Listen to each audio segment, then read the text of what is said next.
Olá, muito bom dia. Muito obrigado mais uma vez pela sua companhia. Está começando mais uma edição do programa Agronegócio e eu desejo a você um dia de muita paz e muita saúde. E no programa de hoje nós vamos falar do mercado do girassol. Você vai ver como está o mercado de fertilizantes. Vai ver também que um importante evento que aconteceu aqui em Goiânia marcou um novo rumo na pecuária de corte e, como consequência, na produção de carne bovina. Você vai ver também como anda o mercado do trigo. E eu vou conversar com Camilo Ramos. Ele é o CEO do grupo Piscin.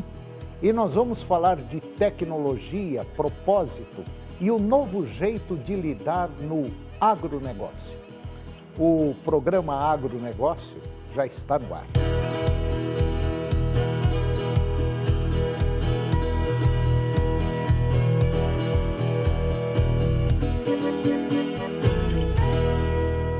Eu começo o programa de hoje falando do mercado do girassol.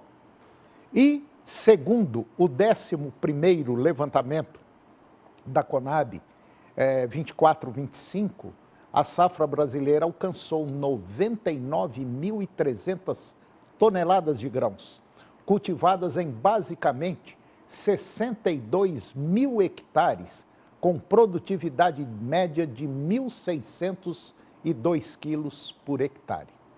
O girassol ele simboliza principalmente a felicidade, a vitalidade, a lealdade e o otimismo, devido ao seu comportamento heliotrópico, que faz a flor seguir a trajetória do sol. A sua cor amarela vibrante transmite uma mensagem de calor e energia positiva, tornando um presente ideal para expressar sentimentos sinceros, desejar boa sorte, sucesso e inspirar a superação de desafios. O girassol, além de sua beleza marcante, ele vem ganhando destaque no campo e na economia mundial. Goiás e Mato Grosso concentram grande parte do cultivo, aproveitando a janela da safrinha após a soja. No cenário internacional, a produção estimada para 2025-2026 chega a 55 milhões de toneladas, com Rússia, Ucrânia e União Europeia liderando mais do que um produto agrícola. O girassol impressiona pela botânica e versatilidade. O que chamamos de flor é, na verdade, centenas de flósculos que podem virar sementes, cercados por lígulas que imitam pétalas. Jovens plantas seguem o movimento do sol, enquanto as maduras permanecem voltadas para o leste, atraindo mais polinizadores. As suas sementes, elas crescem em espirais que seguem os números de Fibonacci, otimizando espaços e inspirando pesquisas científicas. A cultura do girassol também contribui para a sustentabilidade. Além de diversificar sistemas produtivos e atrair polinizadores, o girassol pode atuar como fitorremediador, absorvendo metais pesados de solos contaminados. No campo, ajuda a quebrar ciclos e pragas e fornece matéria-prima para biodiesel, enquanto no jardim e na cozinha oferece beleza e óleo de alta qualidade. Além de atrair polinizadores e diversificar o sistema produtivo, o girassol é estudado como fitorremediador, com a capacidade, como já dissemos, de absorver esses metais pesados em solos contaminados. E lá na cozinha, o óleo alto oleico é ideal para preparos em altas temperaturas, enquanto os demais são ótimos para temperos, molhos frios. E no jardim, a planta é fácil de cultivar, atrai abelhas e encanta pelo visual. Luiz Schiavo é o CEO da Naval Fertilizantes. Ele diz que, no campo, o girassol tem papel estratégico na rotação de culturas, ajudando a quebrar ciclos de pragas e ainda fornecendo matéria-prima para o biodiesel. E agora vamos comentar do mercado de fertilizantes. O Brasil inicia a safra 25-26 em um dos cenários mais desafiadores dos últimos anos no mercado de fertilizantes, marcado por relações de troca consideradas desfavoráveis. De acordo com a Stonex, esse movimento ele não é exclusivo do país e tende a pressionar as margens dos agricultores, além de colocar em dificuldades produtores sem um gerenciamento adequado de custos e também de riscos. Segundo o analista de inteligência de mercado da Stonex, Tomás Pernias, a última vez que em atual relação de troca ela foi observada ocorreu em 2022, quando a guerra entre Rússia e Ucrânia elevou fortemente os preços dos fertilizantes. No caso do MAP, que é o fosfatado, 2025 tem sido marcado por oferta global apertada e disputa intensa entre compradores. E de acordo com Pernias, os preços permaneceram elevados e somados às cotações enfraquecidas da soja, resultaram em algumas das piores relações de troca já registradas. O analista destacou também que, em momentos críticos, o produtor precisou de ao menos 30 sacas de soja para adquirir 1 tonelada de MAP. Esse quadro ele levou importadores brasileiros a buscar alternativas à base de fósforos, menos concentrado, que por vezes ofereceram um melhor custo-benefício. No mercado da ureia, a volatilidade predominou ao longo de 2025, sem trazer vantagens consistentes aos compradores brasileiros.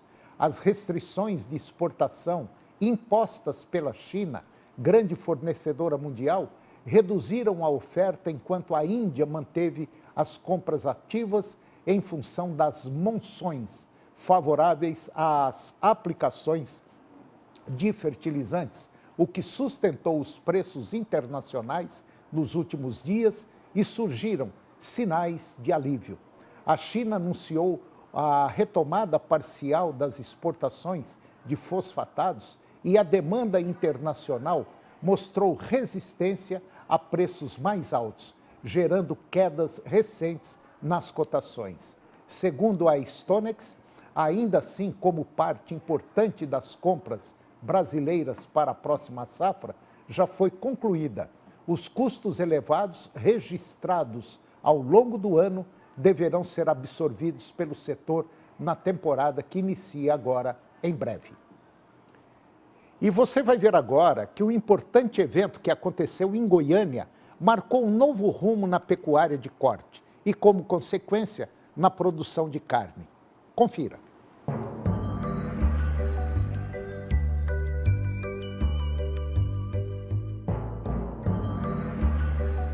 Eu estou aqui no Feedlot Summit Brasil, um importante evento que está acontecendo em Goiânia, no Clube Jaó, talvez um dos mais importantes eventos do país sobre pecuária de corte. E eu vou conversar com, vamos dizer assim, o CEO desse evento, o Rogério Coan, que vai dar uma visão geral sobre esse evento e também sobre pecuária de corte. Rogério, como é que está a sua expectativa para esse evento? Já tem aí aproximadamente mais de 1.500 pessoas. Faz um panorama geral. Toninho, primeiramente, muito obrigado por você estar aqui com a gente. Uma grande honra recebê-lo, como sempre, apoiando o nosso evento. O evento, eu diria que está atingindo um patamar muito elevado em informações e tecnologias. O objetivo desse evento é, logicamente, focar muito a estratégia para o pecuarista, na busca de eficiência. E quando eu falo eficiência, é fazer mais com menos. Foco em produtividade, foco em gestão dos custos, gestão de pessoas. Ontem nós iniciamos com uma bateria de informações muito relevantes no que tange a mercado, estratégia de gestão do risco, ciclo pecuário. Falamos também muito sobre o que o pecuarista tem que se preocupar no presente momento em relação à reposição. A gente sabe que o pecuarista olha muito a remuneração da arroba, mas esquece que tem que ter uma relação de troca no sentido dele angariar o negócio dele. E ontem ficou muito claro que, de acordo com o mercado, você pode investir no bezerro, você pode investir num garrote ou num boi magro. é muito do momento e não é um vínculo direto com a remuneração da arroba, e sim com o custo de produção e as oportunidades que o mercado nos pondera. E hoje, já vamos entrar num painel muito mais técnico. Hoje nós vamos focar aplicação de tecnologia, são cases de sucessos na cria, recria engorda, ciclo completo, confinamento. Então todo o pacote tecnológico que envolve a produção pecuária de alta tecnologia vai ser discutido hoje por os melhores profissionais do mercado e também fora do Brasil. Lembrando que nós vamos ter uma palestra internacional com o Mike Brown, que é um consultor americano de grandes projetos de confinamento, tem muita experiência. Também vamos ter o Dr. Divold, que é um professor e consultor lá na África do Sul, que atende os maiores projetos da África do Sul também, mostrando os desafios. Então, o evento ele está muito, vamos dizer, baseado em informações que o pecuarista possa utilizar para ganhar eficiência produtiva, proteger o negócio dele e, logicamente, crescer em produtividade. Porque sem produtividade, o pecuarista não tem orçamento para manter a atividade pecuária competitiva e rentável. Ô, Rogério, a gente sabe tranquilamente que é muito importante a parte técnica, talvez uma das mais fundamentais para o sucesso de qualquer atividade. Mas o que a gente observa na pecuária de corte, especificamente na pecuária de corte, como você falou, a turma fica muito focada no preço da arroba e esquece talvez do mais importante, que é a margem. Exato. É aquilo, esse Exato. detalhezinho que ninguém observa. Acredito que a pecuária hoje, o mercado hoje, oferece centenas de ferramentas que o próprio pecuarista desconhece. Exato. Né? Eu acho que uma boa gestão e você pensar mais na margem é mais importante, talvez, do que até a parte técnica do negócio. Com certeza. E é muito importante que o pecuarista conheça um detalhe básico desse negócio, que se chama custo de produção. Sim. Se ele não conhece custo de produção, como que ele vai saber se a remuneração da arroba a R$400 está dando margem? Uhum. Porque, de repente, o ágio da compra do bezerro está com 35%, 40%. Então, ele tem que conhecer custo de produção para conhecer a margem do negócio dele. E, logicamente, utilizar as ferramentas que o mercado disponibiliza, vinculadas a B3 ou ao próprio frigorífico, um boi a termo, para se proteger das oscilações do mercado. Porque a gente entende que, diante da atual conjuntura econômica, com esse tarifaço do Trump, entre outros problemas políticos e econômicos que nós estamos enfrentando, há uma volatilidade da remuneração da arroba. Poxa, mas está exportando muito, cada dia que passa a gente bate recorde mês a mês. Mas entenda que é um momento de muita volatilidade. Então o pecuarista tem que conhecer o negócio, tem que parar de ter aquela visão do fazendeiro de 100 anos atrás, porque meu bisavô fez, meu avô fez, meu pai fez. Já era, porque o que te trouxe até aqui pode ser que não te leve para um futuro promissor. Então o pecuarista tem que aprender que a atividade ela tem que ser empresarial. Não tem mais oportunidade para aquele negócio do passado, que o pecuarista buscava somente a sombra, o sal mineral e pasto ofertado. Esse ciclo de pecuária do passado não cabe no futuro, muito menos no presente. Então o pecuarista tem que realmente conhecer o negócio, utilizar tecnologias e, logicamente, entender que a atividade é uma empresa. E o que a gente observa também, a Bolsa Mercantil, vamos falar Bolsa de Valores, assim, Bolsa, o mercado futuro, todo santo dia a Bolsa fala assim para você, olha, eu estou te oferecendo uma arroba lá para outubro, para novembro, a tanto, te interessa? Agora, se você não sabe a sua margem, não resolve nada. Exato. Como que o pecuarista vai saber se o negócio está bom ou ruim olhando só a remuneração da arroba? Ele tem que conhecer a margem. A margem é o princípio de tudo. Como que a gente vai produzir algo e não conhece custo de produção, não conhece margem? A chance de insucesso é muito maior do que o sucesso. Então o pecuarista tem que aprender a fazer a lição de casa e esse evento está realmente trazendo todo esse pacote de gestão. Lembrando que a capacitação, a gestão das pessoas, sim, a comunicação é peça fundamental para alicerçar qualquer procedimento operacional, porteira dentro e porteira fora.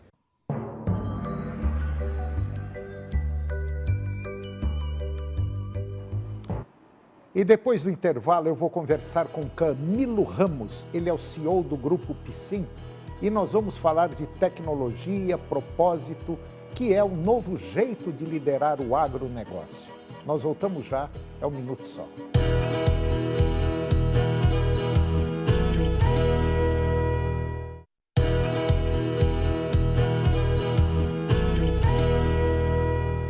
Nós estamos de volta e agora vamos falar do mercado do trigo. A informação é da Secretaria de Comércio Exterior, a SECEX, e compilada e analisada pelo Centro de Estudos Avançados em Economia Aplicada, o CEPEA, e mostra que o Brasil segue ampliando as suas compras externas de trigo agora em 2025.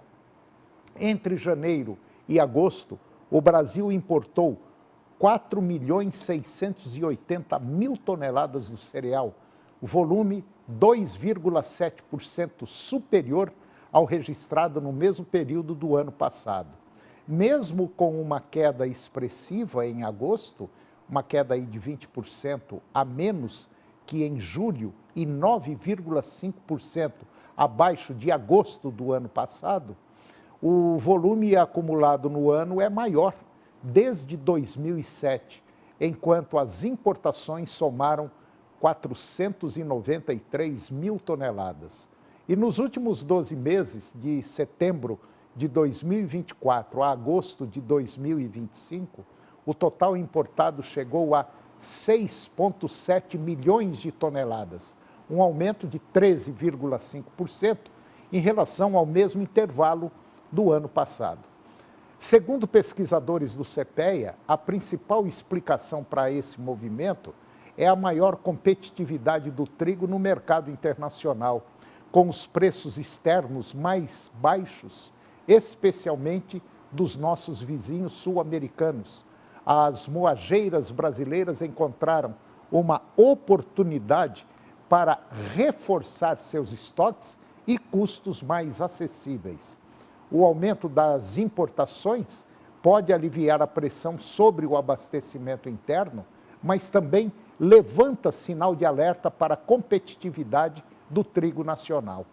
A depender da evolução cambial e da política de preços no mercado interno, analistas projetam que esse ritmo de compras externas deve seguir elevado até o final do ano.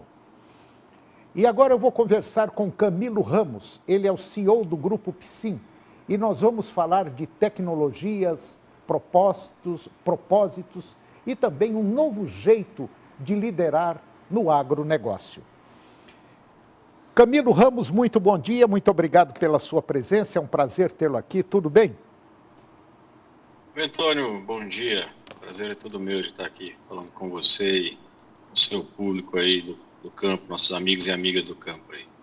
Camilo, a gente sabe que o Grupo Psim é um grupo nacional já muito antigo aqui no Brasil, é uma das principais empresas que vem, vamos dizer assim, passando já quase de geração para geração, e vem firme aí, mesmo com todas as trombadas que a gente tem no decorrer da nossa vida, e principalmente agora nesses 3, 4 últimos anos aí, que está sendo assim, anos desafiadores, tanto para quem produz implementos e máquinas agrícolas, quanto para quem planta, quanto para quem colhe e para quem utiliza desses produtos. Precisa ter um jogo de cintura e uma sabedoria muito grande, né? Com certeza, Antônio, não é fácil. Mais de 60 anos de história e tradição.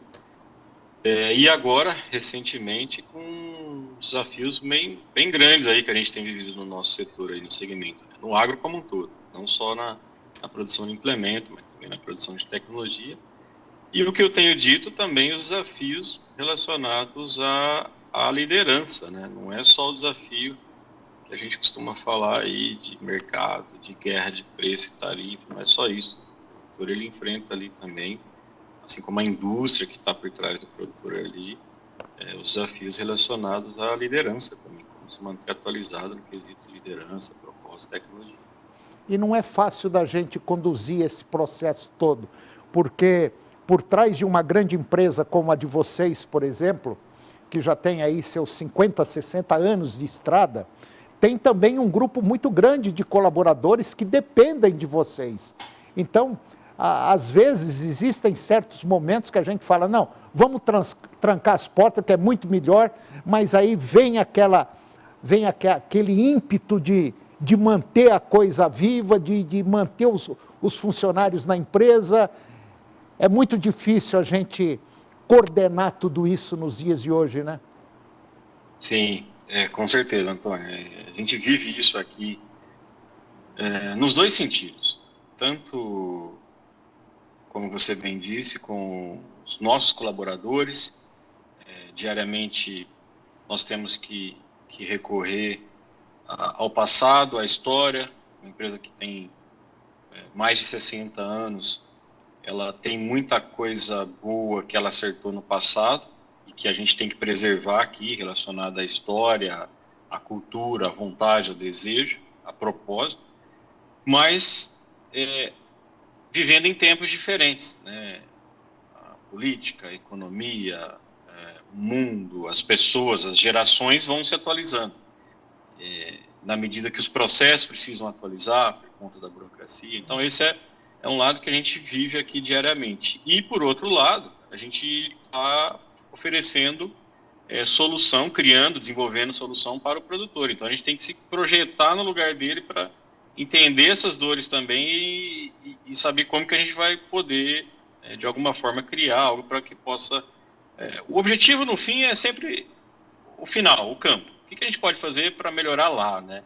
Mas colocar todo mundo dentro de uma indústria nessa mesma sintonia é um desafio cada vez maior, com certeza. Ô Camilo, parafraseando um programa de televisão, é muito difícil hoje a gente se virar nos 30, né? Quer dizer, num curto espaço de tempo, você mostrar tudo que a gente é possível fazer. Tanta coisa que tem que ser olhada, né? Sim, é uma verdade cada vez maior. Desafio, eu aqui, né, recém-chegado numa empresa tão tradicional, tão antiga, e eu me apego muito à questão da história, de tentar entender e gosto muito de ouvir. Desafio todo mundo passa, sempre passou. Claro. E a questão é que alguns falaram lá atrás era mais difícil, outros falam hoje é mais difícil, mas na prática, você resumiu tudo. É que hoje, no tempo que a gente vive, a velocidade com que as coisas acontecem são muito mais rápidas. Então, a economia muda muito mais rápido, a política acelera ou desacelera um ou outro processo, as guerras que a gente, infelizmente, vive aí aceleram ou desaceleram o processo. Além de tudo, a geração, né? Hoje nós temos um momento único na história onde muitas gerações de pessoas estão trabalhando dentro do mesmo ambiente de trabalho. Então, tudo isso faz o processo, o tempo com que você tem que tomar a decisão, o tempo com que você tem que mexer no processo acelera demais. É muito difícil a gente, vamos dizer assim, conciliar o processo político, econômico que nós estamos vivendo hoje e manter uma empresa aberta como a de vocês, que é muito grande, e vocês têm até, vamos dizer assim, outras coisas também no exterior, né, se não me falha a memória. É muito difícil conciliar isso tudo. É difícil. É difícil por N motivos. A gente poderia passar um bom tempo aqui transcorrendo os motivos, porque são difíceis, mas eu me apego a alguns pontos, que, na minha opinião, são os principais.